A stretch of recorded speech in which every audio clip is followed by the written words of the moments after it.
looks like we've got about a half a minute. It might just be us three today, but either way, we'll get through class. It'd be unfair to cancel class after you made it here, after all. Have you ever had a class where you just had one student show up? I've had a class where nobody showed up, actually. I've had some pretty small classes. Idaho Falls campus, sometimes the enrollments are pretty low down here. And as night classes, it can get even worse. So I've had a class where nobody made it in. I just kept talking. So we recorded it. They were on the hook for the material. It was weird because I had the urge to ask if anyone had any questions, but it's just blank chairs everywhere looking at me. It's a surreal experience, but you get through it. But I appreciate you two making it in today. We might get some others a little bit late, but let's go through the typical announcements. We're on example 4 of chapter 6. And I'm thinking probably chapter 6 is going to be the last one that's going to make it onto the exam 2 information down here. And first thing Friday morning is what I'm going to do is start to write in the information and the review problems like we mentioned. I'll just always hold off till the end of this week so I can get a good idea of what we end up on. That means the next week on midterm week, even though it's called midterm week, there's no special project or special exam. I'll just report your grades on that Friday. But this will be a week where we're going into chapter 7 and later chapters. But I'll also mention, just as a standard offer, on the 16th of midterm week, if you have any questions whatsoever related to exam 2, then we can take that time and address those questions. So I'll call for those at the start of that class. I'll give a couple reminders that it could be an impromptu review day if there turn out to be a lot of questions. So I'll have the material posted here, the coverage, and pretty much the same kind of stuff as we saw in exam 1. The due date for quiz 5 is also extended. I'm thinking quiz 6, it's just going to be something out of chapter 6. So we can get some good practice using the calculator, making some interpretations ahead of the upcoming exam, especially if chapter 6 is the last one on here. But that's pretty much it for my announcements. Any questions at all? Okay, well, let's dive in. On chapter 6, we left off here talking about the properties of the Pearson's sample correlation coefficient. So we're going to denote this by a lowercase r. It's a statistic because it's going to describe the sample. And it's an interesting statistic. We only use it if we're dealing with 2 quantitative variables. And in particular, there has to be a linear relationship between those 2 quantitative variables. So there are 2 properties of R that we'll discuss first before we even look into the formula is that the sign of R matches the direction. What we meant by direction is the relationship going upwards, the positive direction, or is it, say, going downwards for a negative direction? So if we calculate R, we get a positive number. That means it's got to be this picture. For negative R, it should be this picture. The other property of R is that it's a kind of standardized value. The minimum it can ever be is -1. So it's always greater than or equal to -1. And the maximum it could ever be is +1. So it's either always less than or equal to +1. And if you like inequalities, you could just rewrite that as -1 less than or equals to R less than or equals to +1. So R is in that range. We're told a value near the upper limit indicates a very strong, or it just says here, a strong positive relationship.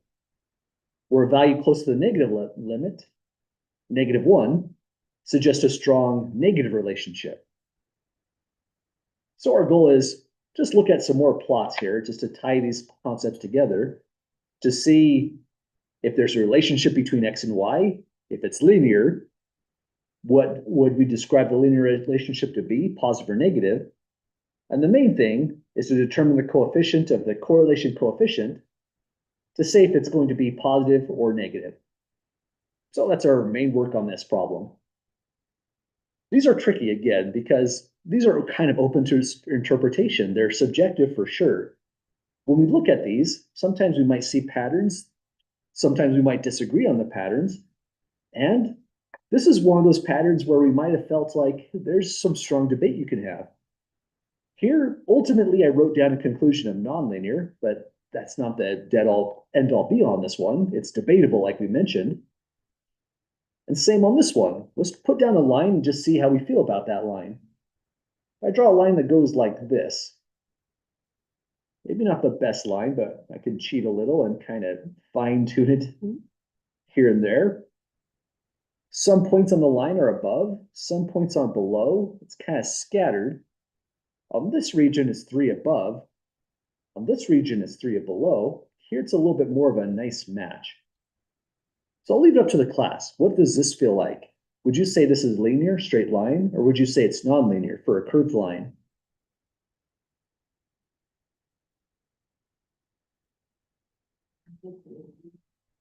You know, I would tend to agree with you on that one. Again, it's tough. It's kind of a judgment call. So if you in your gut, you felt like maybe it's a little bit nonlinear, I could kind of see it that way too. What makes it tricky is this is not a lot of data values. It's 3, 6, 7, 8, 9, 10, 11, 12, 13. With a sample size of just 14, I don't know why I put up my number 4 fingers, but with a sample size of just 14, sometimes the data just fell randomly and there's patterns we're seeing, which may not be patterns from the ultimate population. The sample size was just too small. But let's go with that. Let's say it's linear, like we said. That means on part A, we would say, I'll just answer these as yes or no, so we're not cramming in the information. Where it says, does there appear to be a linear relationship? We'll say yes on this one. Or excuse me, that's if there is a relationship between X and Y. We'll say yes on this one. And a reminder, the only way we'd say no to is there a relationship is if it looked like that, just a cloud of points. There's no direction whatsoever. So we'd say there's a relationship because we agreed that we do like the straight line on this one. We'll say yes to part B. Part B, yes, it's linear.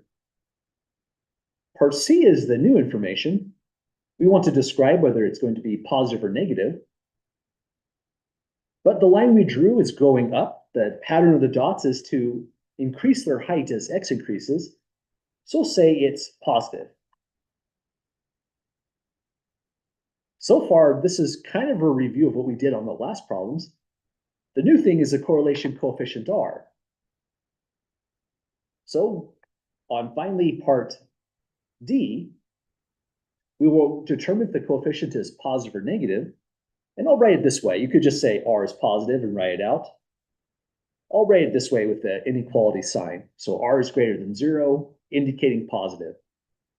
So if we calculated the values on these, if we could put them in the calculator, sure, we can kind of eyeball about what they are.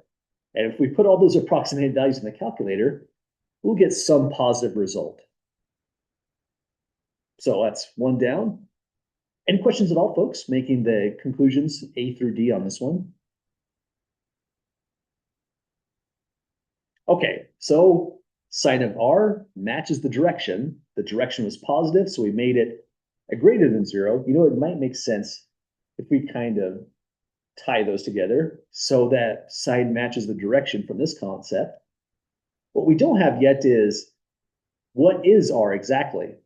So that's what we're going to be doing next in the calculator after we look into what the formula is. So let's try it again on the next result.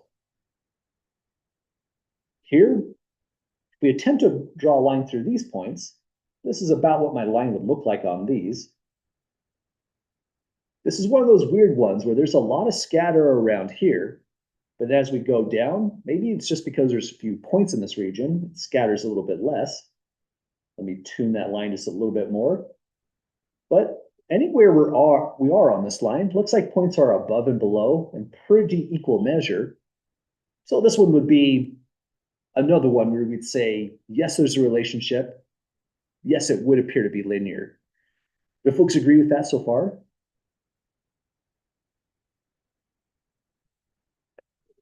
Okay, let's go for part A. We'll say, yes, there is a pattern in how the X and Y dots are moving. There's a grouping, they're moving down. For part B, it does appear linear, so we'll say yes to that one. And now for part C, this time the values are falling as we move left to right, so we'll say that the relationship has a negative direction. So negative on this one. That means finally on part D, if we talk about the correlation coefficient R, or if you say it in the full words, Pearson's sample correlation coefficient, R on this one will be negative or less than 0. So that's what we would be expecting on these data. If we had the values to plug in, we would get a nice approximation. Probably something around negative 0.5 to negative 0.7 would be my guess. These axes can be deceiving, so to know for sure, we'd have to have the data values. Well, that's 2 down so far. Here's the next set. Now on these ones, here, you might be able to draw a straight line relationship like before, but we might have been expecting one of them that is nonlinear. So let's see how we feel about this one if we did bend the line. A line could go about like this. Let me start over. Let me try again. Maybe about like this. Didn't mean to nail that one exactly. It just seemed to be the direction of the line.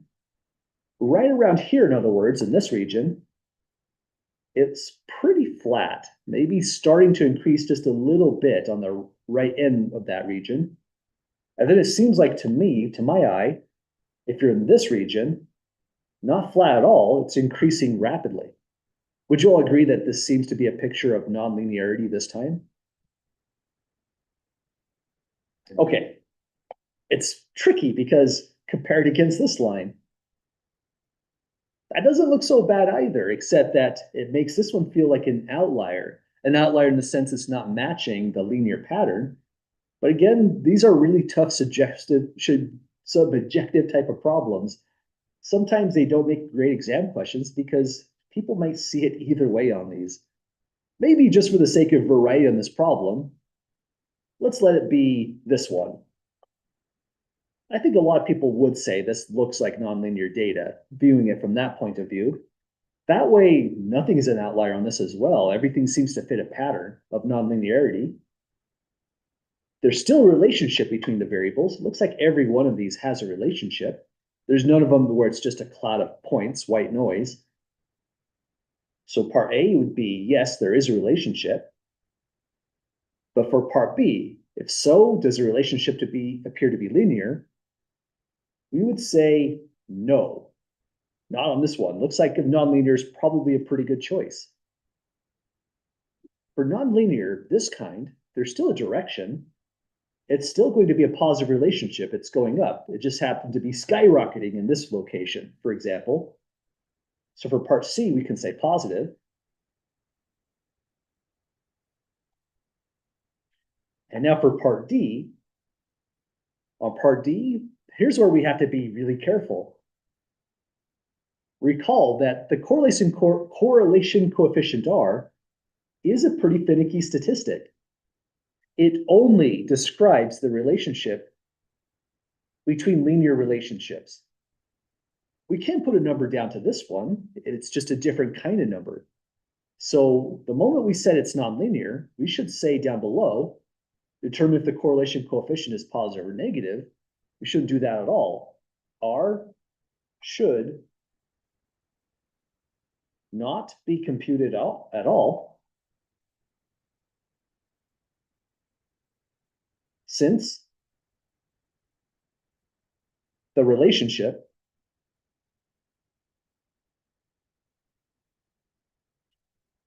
is nonlinear.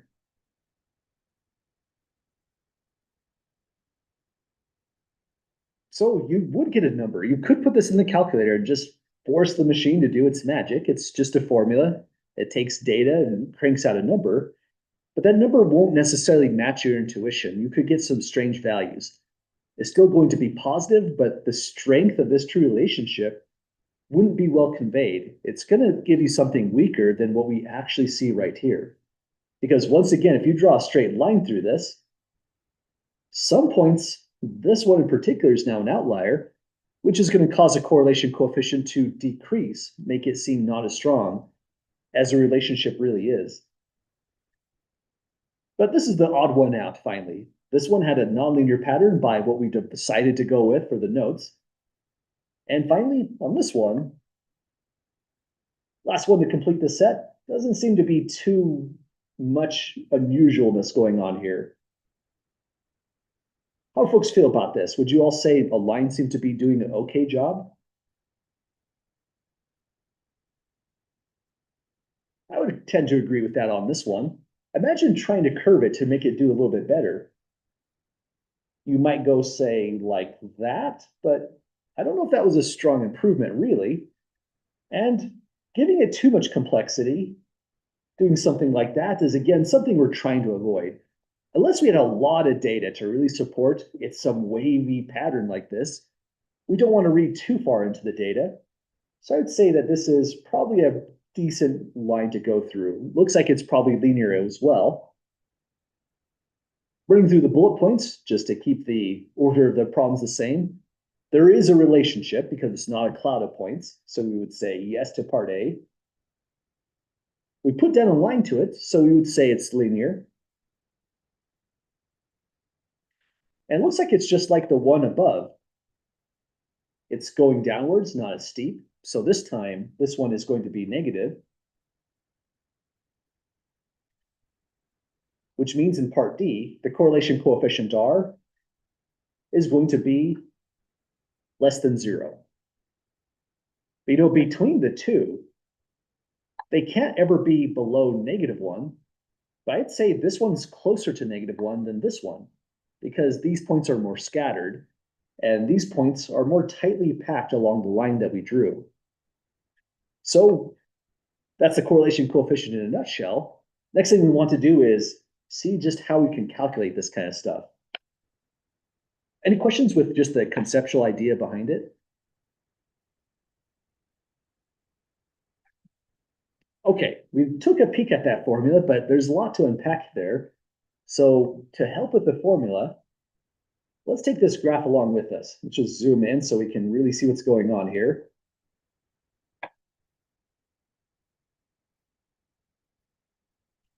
Get the red dot out of there too. Okay, we're going to use this as a way to illustrate what's going on with the formula. And there's the formula down below. It's probably a little too big at this point. So the correlation coefficient R is the thing we're going to calculate. We know that this R is less than 0 by what we were saying above. There's a linear pattern, and it's a decreasing pattern, so it should be negative. But there's a lot to say about this. You calculate a sum of zx times zy divided by n minus 1. If you were to expand this sum, it would look like this.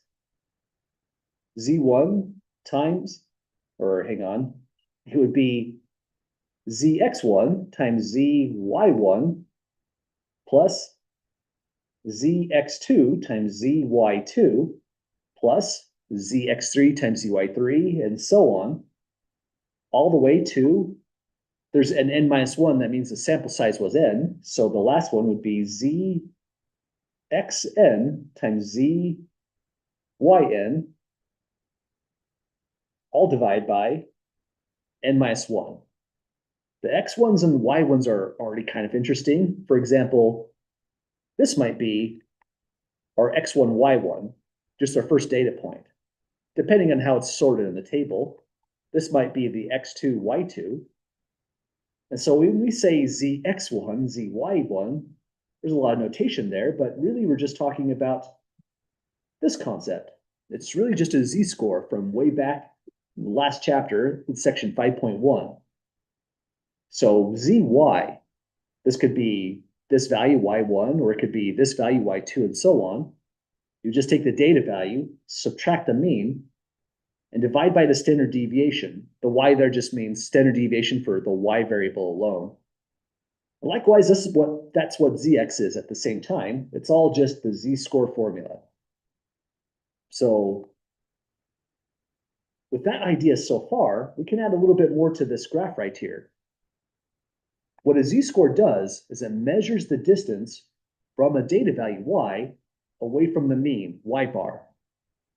And when you're visualizing y bar, imagine all the points fall this way as a dot plot. You're just looking for now the central value of all the points fall in that direction. say gravity is weird and this is the floor. The sample mean in that direction, I'm just gonna eyeball it.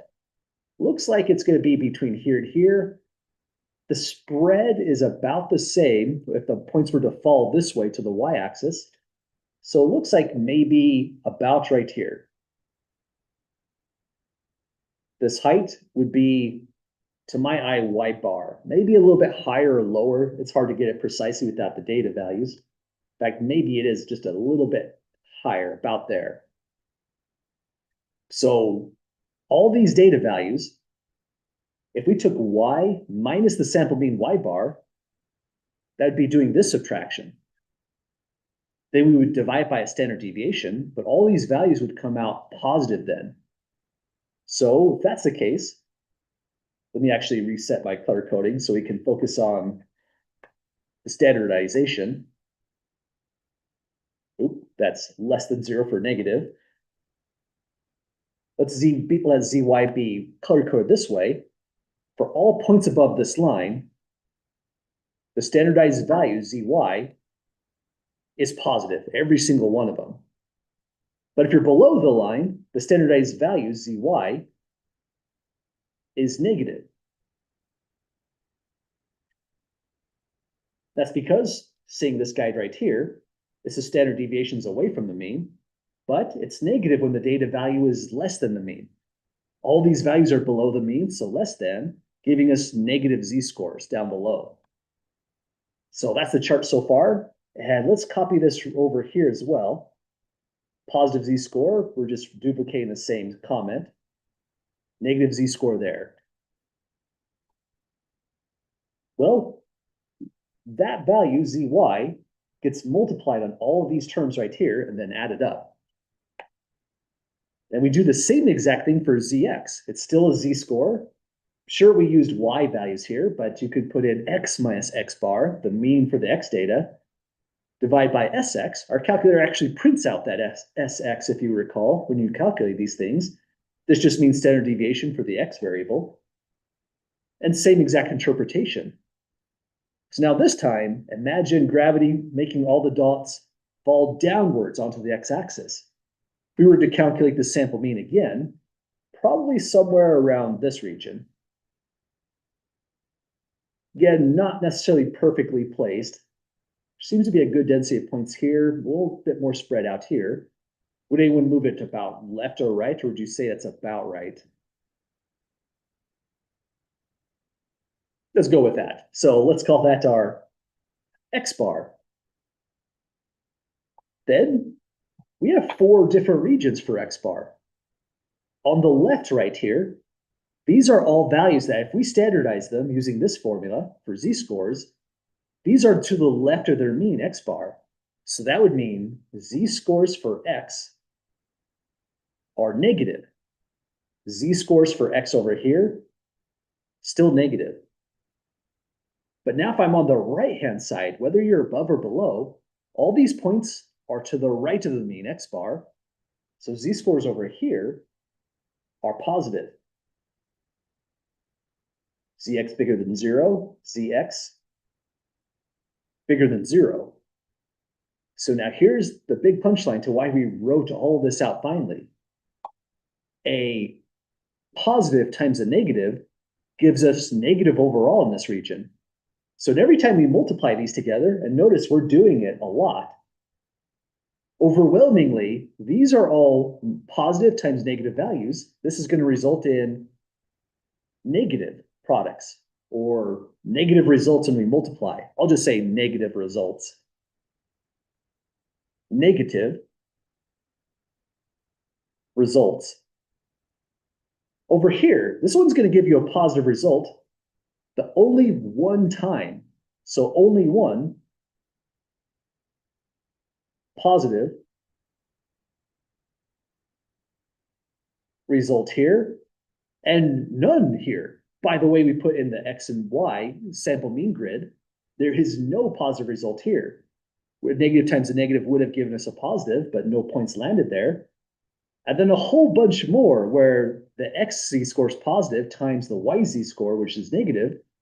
These are all negative results.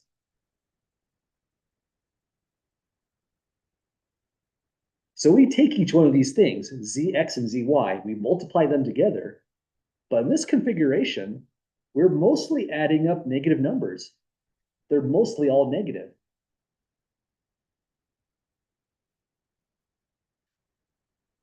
Now this can turn into a pretty large number, but we standardize it by dividing by n-1, and that forces it into the range of between -1 and +1. It can never leave this scale here between those two bounds.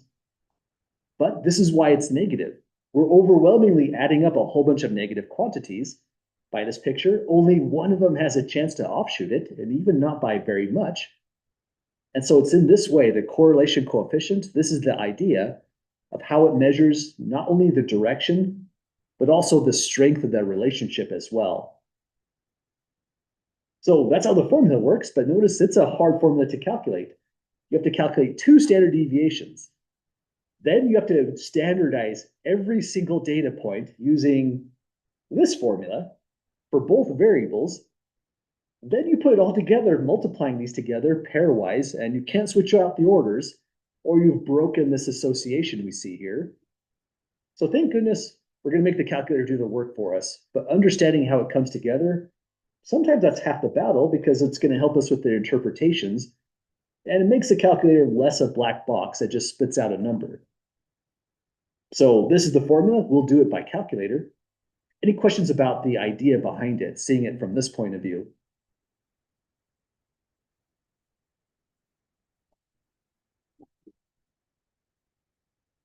Okay, our job is to now do some computations using this idea. We're also going to cite this rule of thumb as well down below when we go to interpret our correlation coefficient. And I think this is a good problem where it does deserve some real data. So let's make that be this problem down below. I think we've seen this problem below, or maybe it's just deja vu for me. This is the article 115K or 1,000, the 13 best paying companies from USA Today in 2015, so already over a decade old data.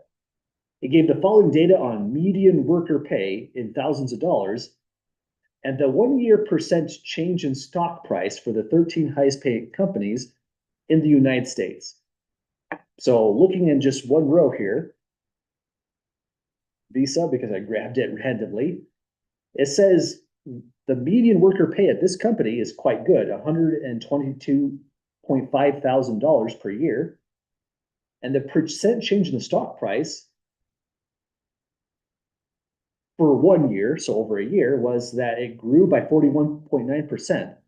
That's pretty phenomenal growth. I bet if you looked in current data, it didn't maintain that year after year. But this is what happened in 2015 specifically. Huge amount of growth. This is for the 13 highest paying companies in the United States. It wasn't on the 13th highest growing companies, because notice this is just a problem with eBay. eBay is struggling.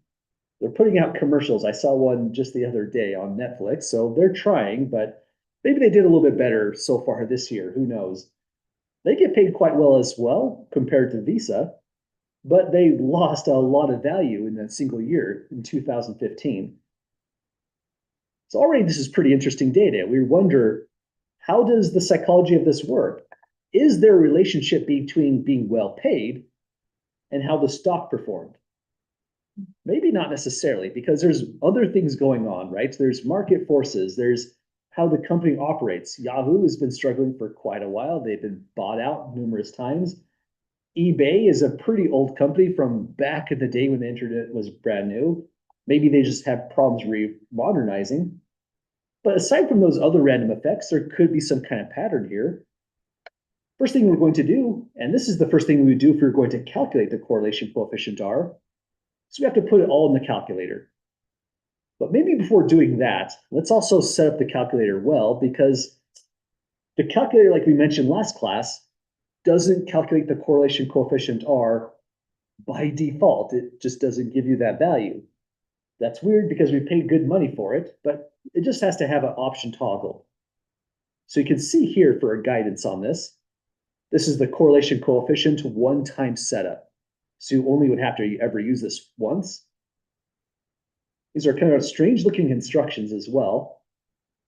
It's brief, you have to turn diagnostic on, and then it just works. So let's go through this again carefully. We did it kind of rapidly on the last 5 minutes of class. So what you want to hit is the second key, and then the 0 button, and this is going to call up a so-called catalog. This is how you'd find every function in the calculator.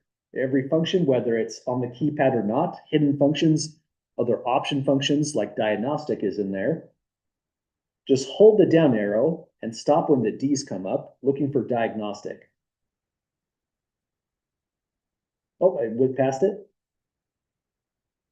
Your calculator needs to be in this format right here on your screen with diagnostic on and the little arrow targeting it. Once your calculator looks like that, you just hit enter once, hit enter again, and this is what your screen should look like.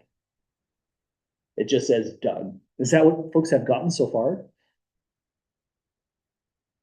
Yep. Awesome. So with that done, now we can actually get the correlation coefficient values.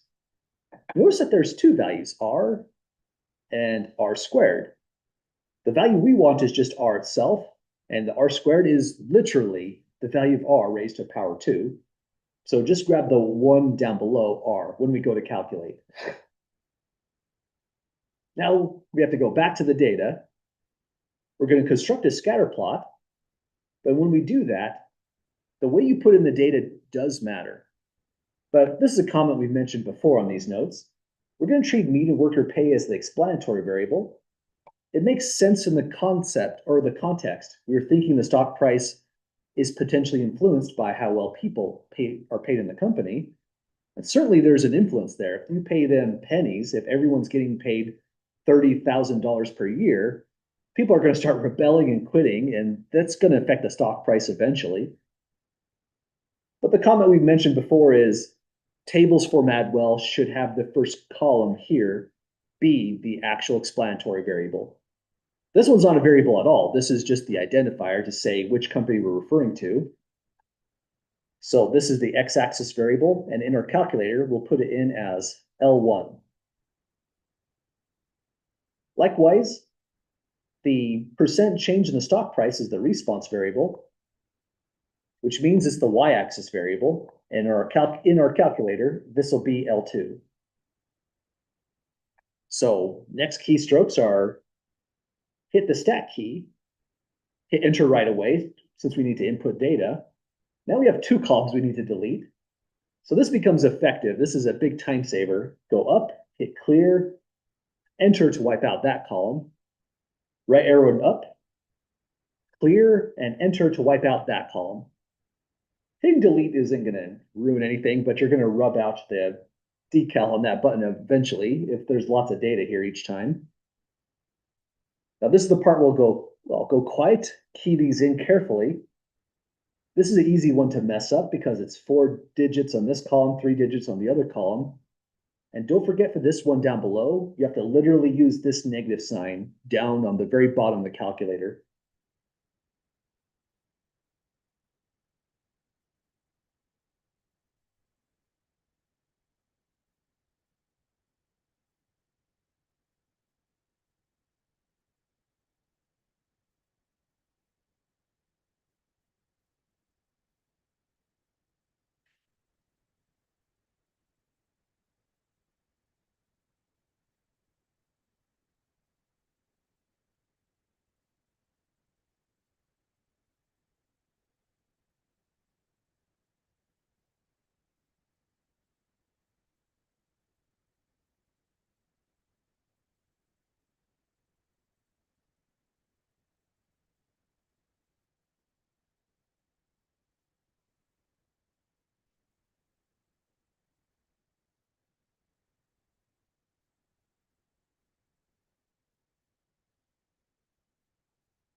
Okay, I think I've got them in there, unless I've messed something up. It's really easy to do sometimes with these values.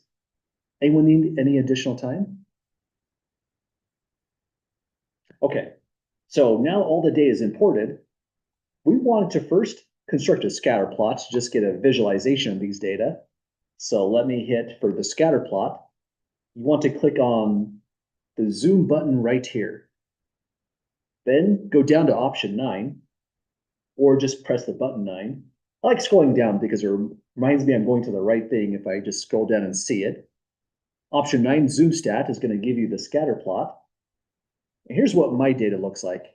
If I messed up a decimal point or put in a number funny, you'll probably see right away. Does anyone see about that picture, in particular with this extreme outlier here? Okay, again, if you wanted to, you could hit the trace key, and it went right to that outlier. That was at 21.7 and 134.7. So the outlier was Juniper Networks. You know, it didn't really strike me as being an outlier seeing the data this way, just in the table.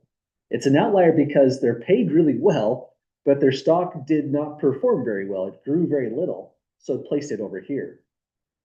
This point is also pretty unusual way up here, 132.2, 92.2. If you drew a straight line through the data, it doesn't feel as unusual.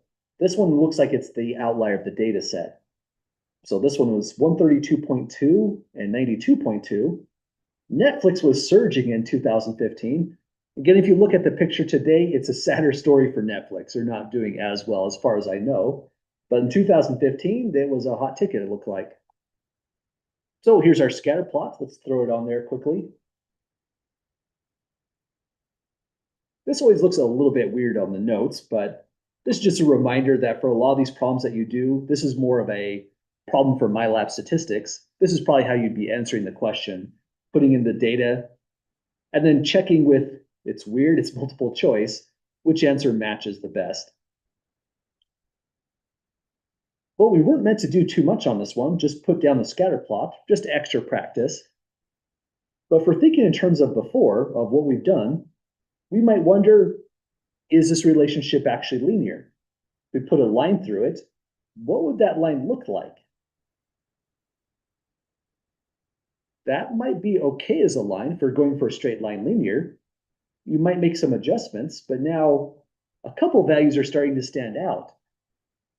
I would say at this point, seeing the line placed, this one looks unusual, and so does this one. There are two apparent outliers to my eye in this data set. Everything else seems to fall in this line. If not for these two, I'd say the line is doing a really good job. With those two data values, this one in particular, it almost starts to look a little bit nonlinear on this one. But again, these are tough decisions to make, especially when there's just 13 data values we're dealing with. It's hard to get a full picture on limited data size. But I would definitely say if we decide that these are linear data, that this one and this one appear to be outliers. We can also make a prediction. On this data set, it looks like R is going to be a positive quantity. If we decide that it is linear data, then computing R would be appropriate. We're going to compute it next, so I guess that makes it convenient to decide it's linear, but that shouldn't be the end all be all. If you feel like it's possibly better nonlinear, then that's a good thought to hold on to. But if we think R is positive on this one, it's hard to guess what the strength is just by seeing the plot. We've mentioned that a lot. That's where this rule of thumb becomes really valuable for us. It gives us an idea for how strong the data is really going to be as a generic rule of thumb. This one does deserve a pretty good word of warning, though. This is a rule of thumb in the sense that the bounds for weak to moderate to strong is extremely context sensitive now. If you're doing something in physics or the medical sciences, strong might be closer to maybe 0.9 and higher. If you're doing something like on the stock market, predicting the stock prices based off information, then, sometimes having a value here could make you a lot of money. So strong could be actually way down here, depending on exactly what you're doing with the data. But as a blunt tool, as a way to just put down a rule of thumb, this doesn't do too bad. So next thing we want to do is actually calculate the correlation coefficient. To do that, go back to the stat key like before. I don't know why that happens. Let me just hit stat again. There we go. This is when we were about to input the data. Go to calculate. This is what you are going to do if you're looking for like the mean, standard deviation, quartiles, and so on. And now we are going down to option number 8. Yeah, hit the stat key and then go over to calculate. So that window here. Then option number 8. So this is the one-stop location. Actually, let's take put another bit on there. You'll hit the stat key, the stat button. Then move over to calculate. And you want option 8, linear regression. So your calculator should be about like this, going on to the next step. That's kind of a huge screenshot. It doesn't look like that's going to fit. That should be about right. Let's go with that.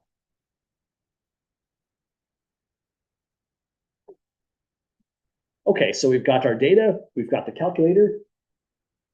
Hit enter right here.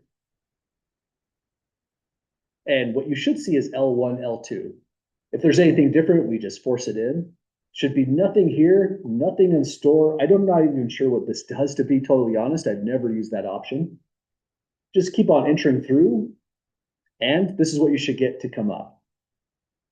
There's a whole lot of information that gets output, but all we wanted was this R right here. Let's put it down just as a paper trail. This is the value that we're going for. So when it says calculate the correlation coefficient R, actually that's not going to take, I forget that clears off. Let me try this again. The Zoom controls annotates sometimes is confusing to me on what sticks, what goes away. So let me try that again. As a screenshot, it's forced to stick this time. So finally, we've got the correlation coefficient R is 0.5. We're rounding this to 2 decimal places. So let's call this R equals 0.58. So we did it, folks. That's a pretty interesting computation when you look into what the calculator actually did. It did a whole lot of different things all at once. And that y equals ax plus b, that's the equation for this line that we put down. That's going to be our chapter 7 topic. So kind of the cool thing about chapter 7 is we take the same exact steps that you just saw there to calculate the correlation coefficient to get our so-called regression equation, that straight line there. So we've got the correlation, it's 0.58. Down below, we have a rule of thumb that we're going to cite as well. It's in the moderate range by this rule of thumb. We also want to give a practical interpretation of the quantity using the context. So just a little bit of writing, and we'll finalize this part of this problem so far. So let's review the context. The context was the median worker pay in thousands of dollars and the percent stock change price for the 13 highest paying companies in the United States. So in 2025, these were the 13 highest paying companies. It's weird to not see Boeing on there, stuff like that, Lockheed Martin. It's just looks like tech companies primarily is what we're seeing. So we can say the association, or you might say the relationship, the association between median worker pay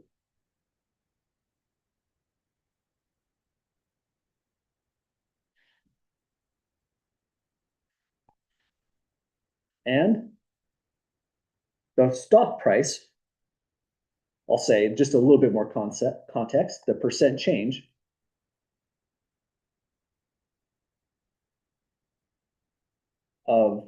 the stock price. At this point, you've really hit the context. You've mentioned the two variables, the quantitative variables of the problem. You might also say what the population was. This was not a random sample. This was just literally the maximum 13 highest paid companies. So in a certain sense, it's not really a sample of anything. This is just our whole discussion. All we care about is these 13 highest paid companies. So I'll say here, for the 13 highest paying companies is, well, it's definitely linear. Well, we kind of have you could possibly debate on that with this one, but let's go with it. Is linear, positive certainly because it's going upwards. And we've made these kind of descriptions before, but here's the one thing that's new. The correlation was 0.58, so citing the rule of thumb, we can now say the strength of that relationship, and there's no debate there. If it's a linear relationship, by this rule of thumb, we can say,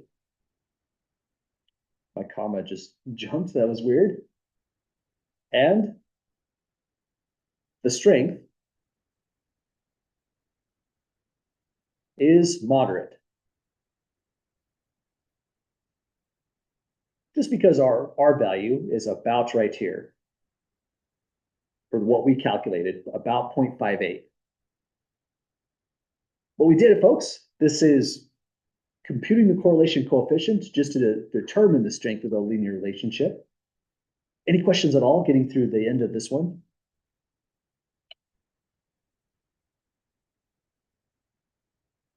Okay, the calculator is definitely hinting at something, right? This is building towards something. That y equals a plus bx is this line right up here.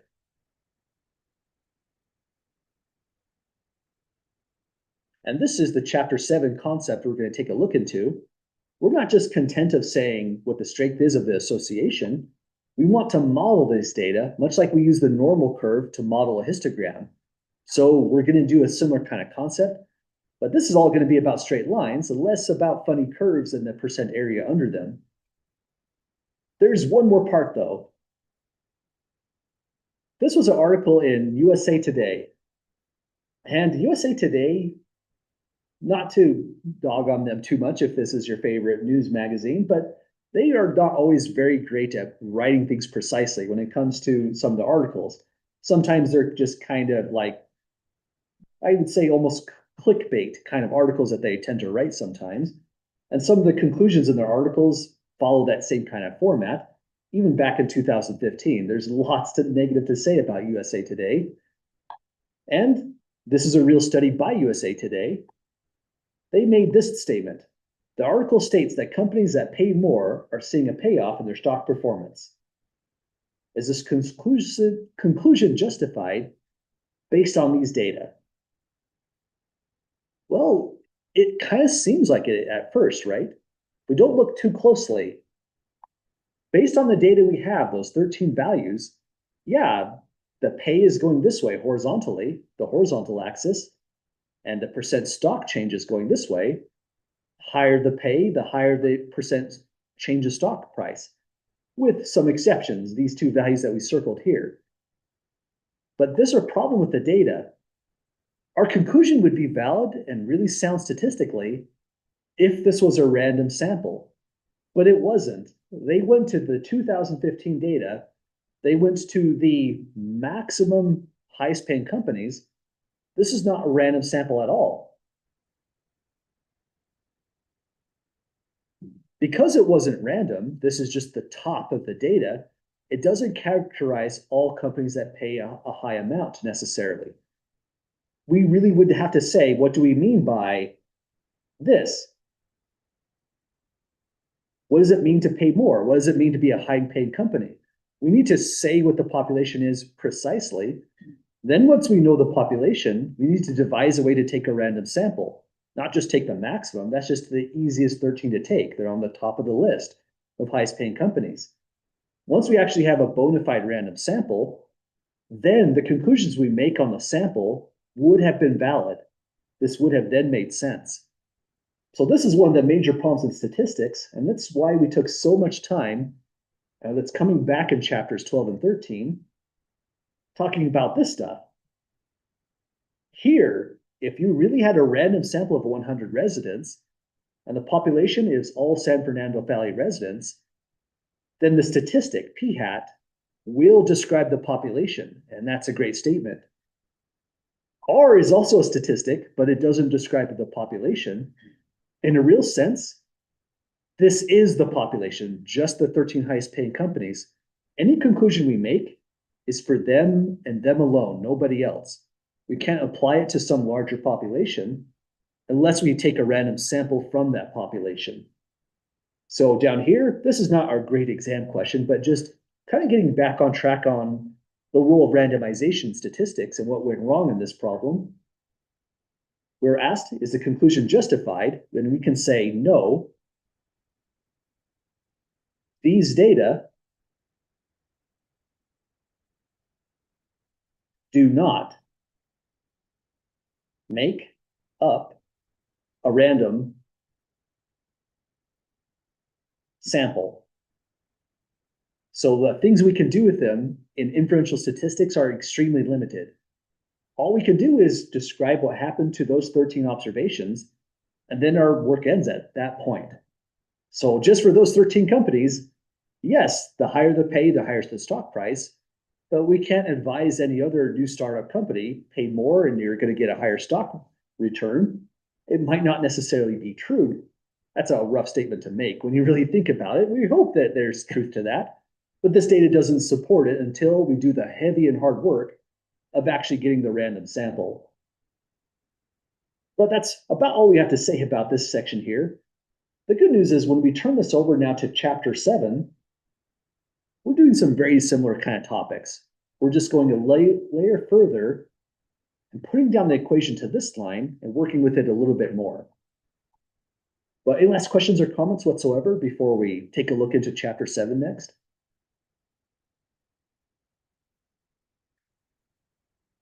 Okay, let me save this so it doesn't get lost somehow. By the way, if you ever see a section of notes where things are missing, let me know and I'll make sure that the completed stuff gets put in. Sometimes the save doesn't take it the way I think it does. So based off where we ended today so far, I think the good cutoff for the exam 2 is going to be right at the end of chapter 6, doing the kind of problems that we just did on those notes specifically. And I'm going to write a quiz question on this week here, quiz 6. That's probably going to be similar to that very last question in chapter 6, where I'll print out the scatter plots since that's going to be less an exam question. It'll be more about you calculating the correlation coefficient. So you'll practice that ahead of doing the exam and then making some conclusions, writing out things based on the context.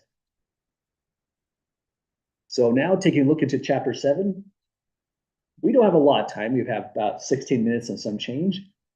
So let's take a look into the warm-up topic and make sure we don't go too far to split a problem in half. So this is not an example that we're going to really be doing in this class, but just the warm-up topic. And some of the things that we're going to be looking at, the color coding is going to be all about the slope of the line and the intercept, because that's what the calculator is computing when it gives us these values right here. Now, a couple things that's kind of annoying about the calculator and the textbook we're using. Calculator uses A and B. Our textbook uses B naught, B sub 0, and B1. It'd be nice in a perfect world if it used what we use right here, but it's not quite what we have. Another thing that's interesting is if I go back to the stat key in the calculation menu, let me try again. If I go back to the stat key, calculation menu, there's actually 2 linear regression methods and they're both equivalent. The only difference is most stats textbooks write their regression model like this. The intercept comes first and then the slope comes second. That's the only reason we used option 8, because A is the intercept and the B here is the slope. Option 4 just switches it around, it just changes it, but that small change might give you values that you put in a different order when you're finalizing a problem. So it really is a good idea to go down to option 8 each and every time, so you don't have to swap things on a last step. So going back to that output, here's what it looked like. And just so that we can make some quick connections when we go to do this as an actual problem, here's the unfortunate thing about our textbook is that the B naught value is the A value. So A here is B naught. That's also the value that goes there. That's probably the easiest way to spot it. It's the thing that doesn't have X multiplying is B naught. That's getting a little too busy putting an arrow there. And the B1 value, that's just what the calculator outputs as B itself. So B1 is B on these. So the B naught value, this is the intercept, and the B value is going to be the slope. Any questions with that correspondence so far?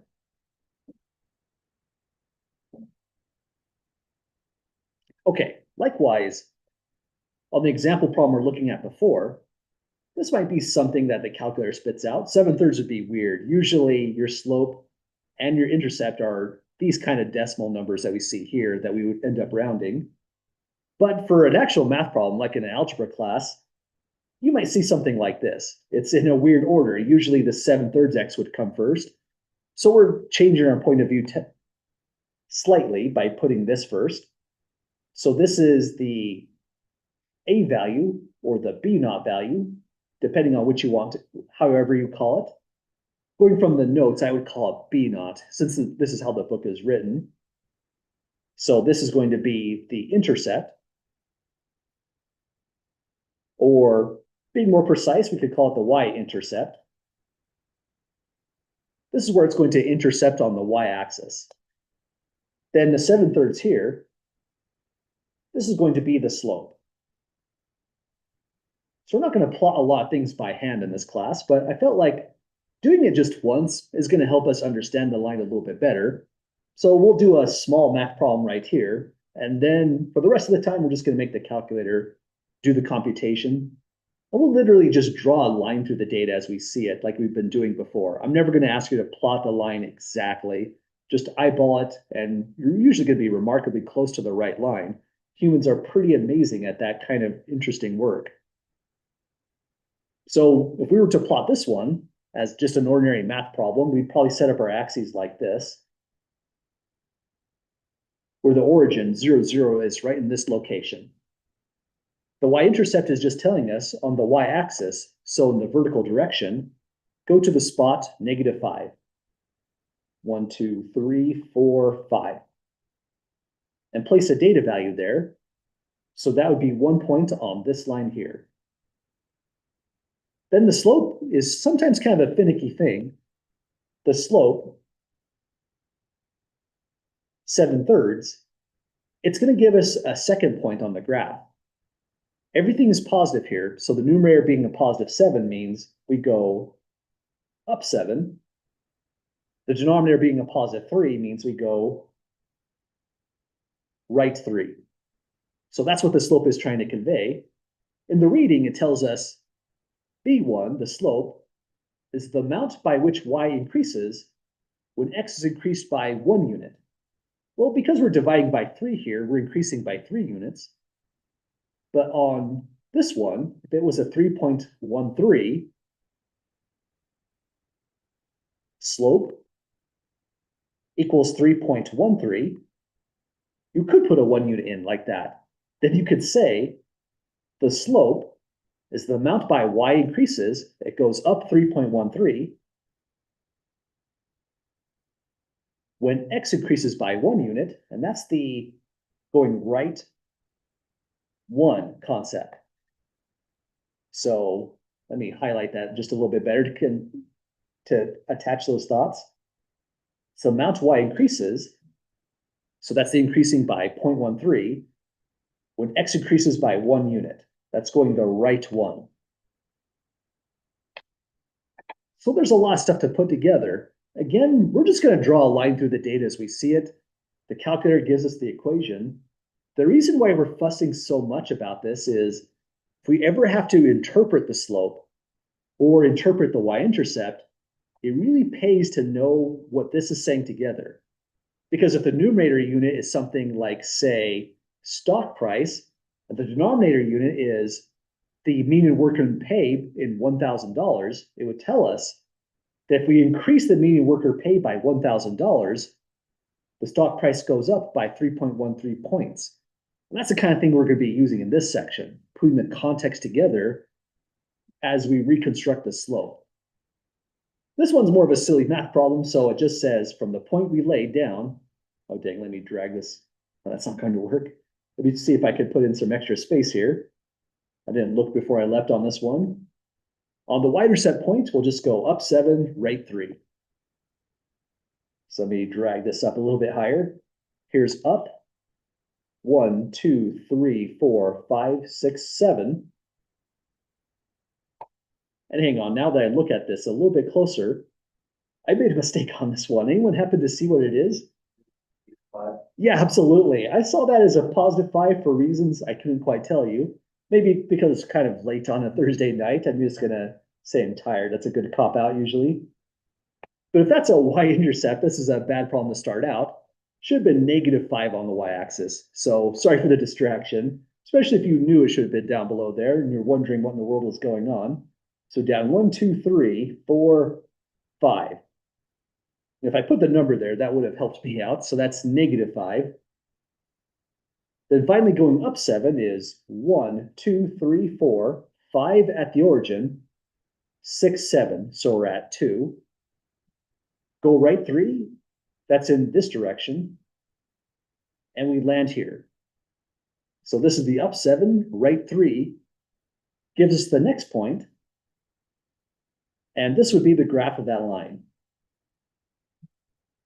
So we did it, folks, after another look at it, correcting the numbers on there. Major takeaway is the slope gives you directions to the next data value if you're strictly on the line itself. This line is going to be used to make predictions. So if we have something with context and we have a slope value, say this b value, moving right by 1 in the x direction, this is the x direction, which is the explanatory variable, means go up by 3.13 in the y direction. And x is still the explanatory variable, y is still the response variable. So we're carrying in all that information and just putting it on top in chapter 7. Next thing we would do is figure out what the calculator actually did when it gave us those values. This turns out to be a really intense mathematical process. So we'll discuss this formula a little bit. The calculator is, for really, really old technology, a chip that's like 30 years old, it's able to do a kind of optimization. It finds the line that's closest to all these data value in one specific sense. It minimizes this sum. There's a lot to say here, so I think this is good to come back to when we're back on Monday, a little bit more fresh, less mistakes that way. We'll say how the regression line is calculated. We'll discuss this thing, the residual. This will be an important formula for the homework, as well as quizzes and exams, so we might as well box it out to make it important. Then we'll run through scenarios with context to see how all of this comes together. Really, chapter 7 is just more chapter 6 in a real sense. Same exact kind of topic. Well, any last questions, folks, thinking about slope or intercepts? Okay, we'll return to these same exact thoughts, especially this one right here, where we broke down the slope from the calculator, making our interpretations back on Monday's class. Well, have a great evening, folks. I think this is a good stopping point for us where we ended up on the notes.